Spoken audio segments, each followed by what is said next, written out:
शाम शाम देखो, शाम बिल्कुल।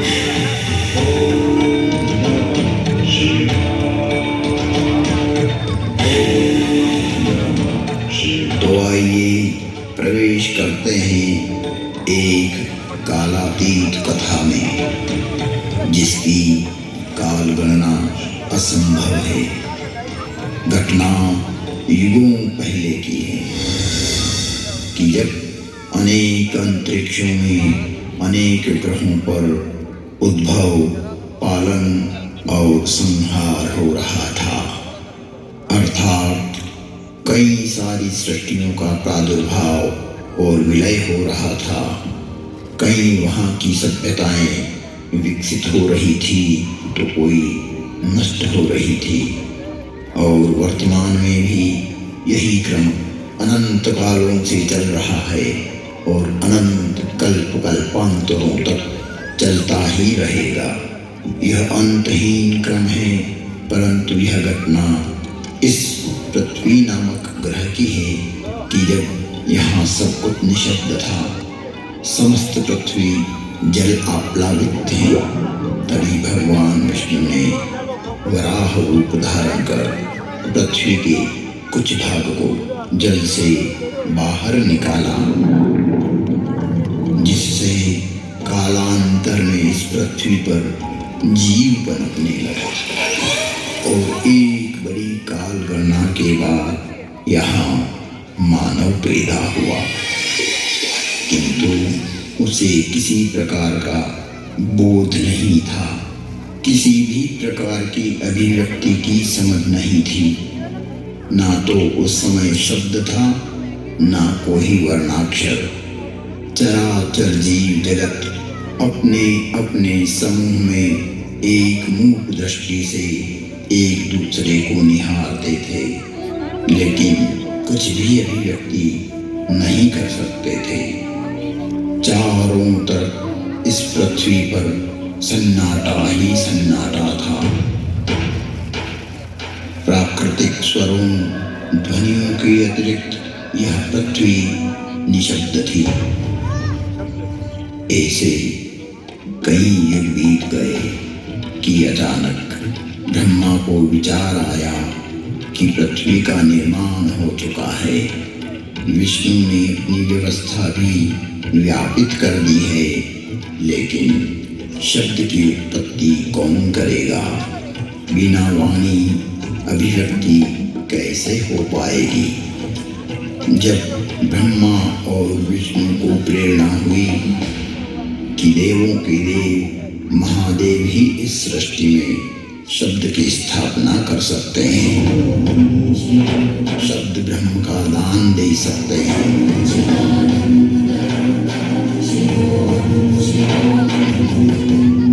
परंतु शिव का समय अधिकतर समाधि में ही व्यतीत होता था।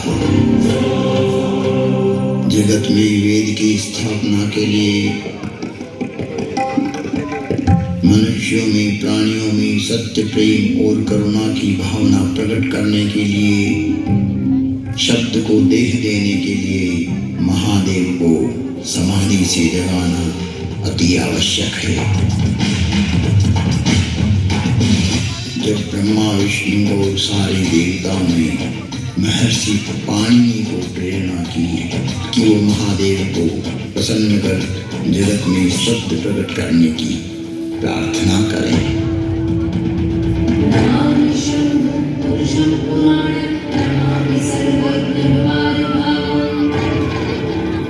महर्षि पाणिनि की निष्प्रिय एवं जगत कल्याण की भावना से की गई तपस्या ने भगवान शिव की समाधि में विघ्न डाला।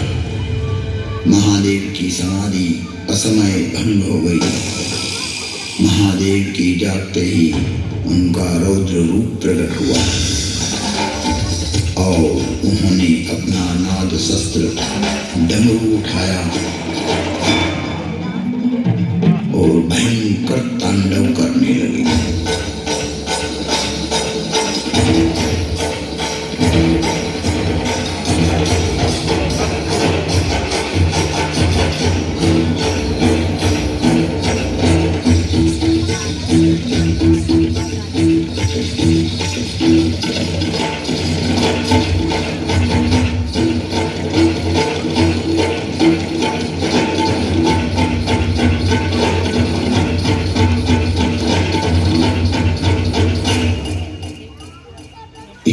भयंकर तांडव किया कि पृथ्वी हिलने लगी, आकाश में बिजलियां कौंधने लगी। पृथ्वी को हिलते देख ब्रह्मा ने सोचा, कहीं प्रलय की वेला तो नहीं आ गई।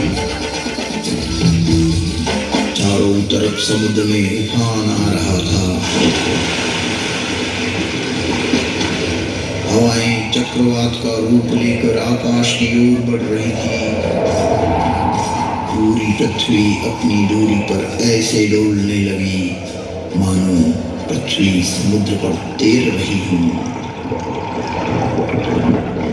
तब महादेव ने अपना डमरू बजाया और असमय समाधि में हुए विघ्न के कारण तांडव करते हुए मानो अपने इस नाद से संसार को बधिर कर देंगे, इस सृष्टि को समाप्त कर देंगे और उसकी तीव्रता को प्रकट करते हुए प्रचंड एवं भीषण गंभीर ध्वनियां पैदा करते हुए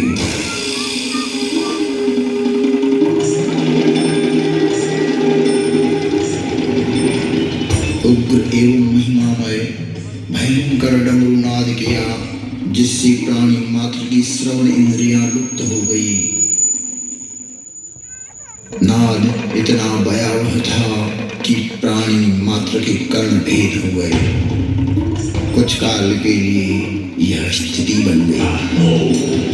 महादेव तांडव करते हुए अपने उग्र नाद वाद्य से कुछ ऐसी शाब्दिक रचना की जो आज इस भूमंडल पर शब्द और श्रवण का कारण है, जिसे महर्षि पाणिनि ने अवरुद्ध हुई अपनी श्रवण इंद्रियां पुनः जागृत होने पर शब्दों में पिरोया।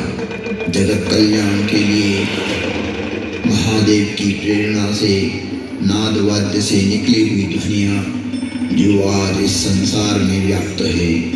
इस भूमंडल पर कोई भी व्यक्ति किसी भी भाषा में अपनी अभिव्यक्ति करता हो, उसका उद्गम स्रोत महादेव का डमरू ही है।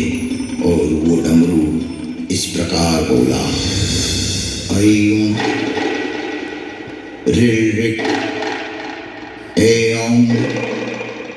ऐं भयवरट लं यमगणनं जभय गणदश जब गणदश खपचटत चटतव कपय शशशर हल।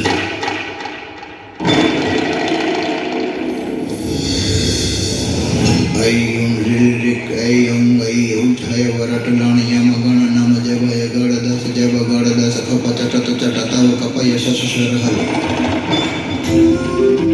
यह था शिव का नाद शस्त्र से उत्पन्न हुआ शब्द व्याकरण।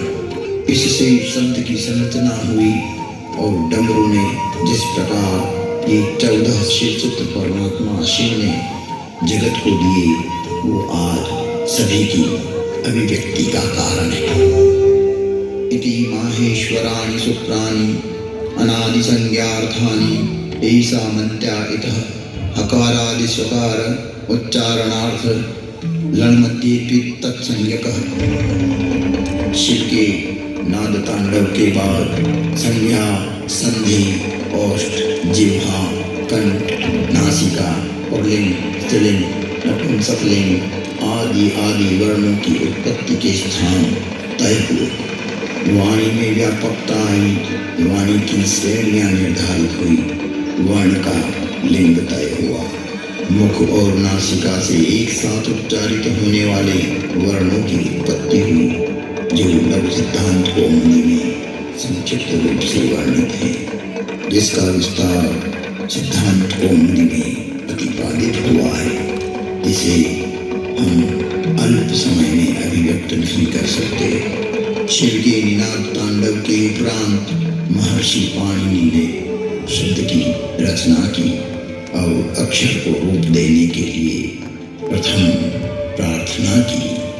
न त्वां सरस्वतीं देवीं शुद्धां पुण्यां करोम्यहं पाणिनीय प्रवेशाय लघु सिद्धांत कौमुदी।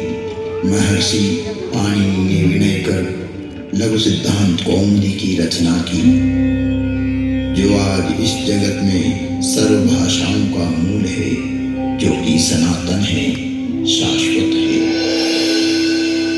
नृत्यावसाने नटराजराजः ननादडक्वां नवपञ्चवारम् उद्धर्तु कामादि सनकादिसिद्धैः एतद्विमर्शे शिवशत्रुजातम्।